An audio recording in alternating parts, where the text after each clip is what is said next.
చెప్పాలి, నేను ఎందుకు మర్చిపోయాను, మర్చిపోయినందుకు క్షమించాలి. ఎవరా 3 పేర్లు?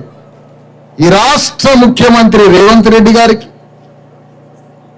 ఈ ఆదిలాబాద్ జిల్లా కలెక్టర్ గారికి,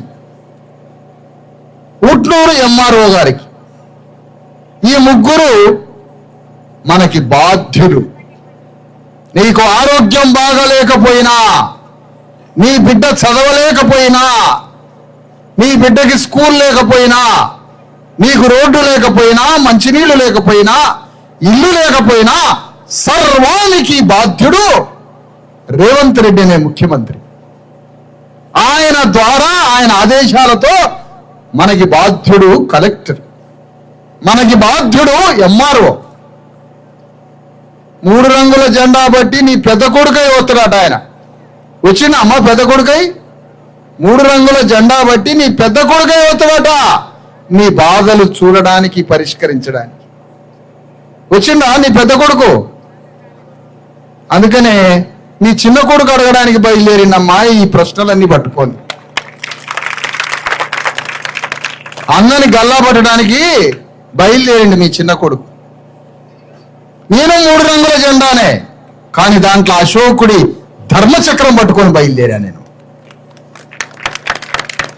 అది 3 రంగుల జెండానే, నాది 3 రంగుల జెండానే.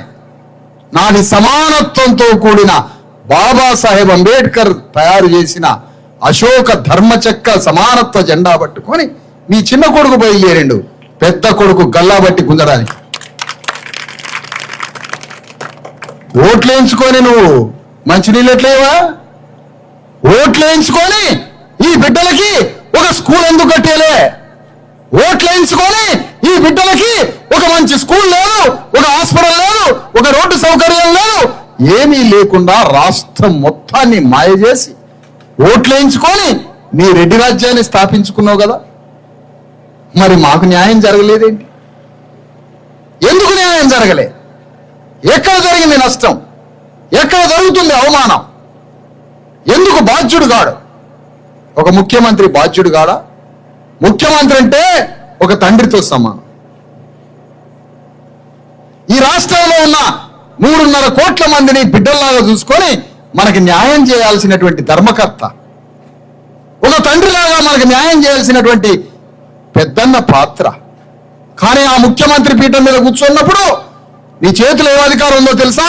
ఇగో వీళ్ళందరికీ భూమిని పంచే అధికారం ఉంది నీ చేతికి.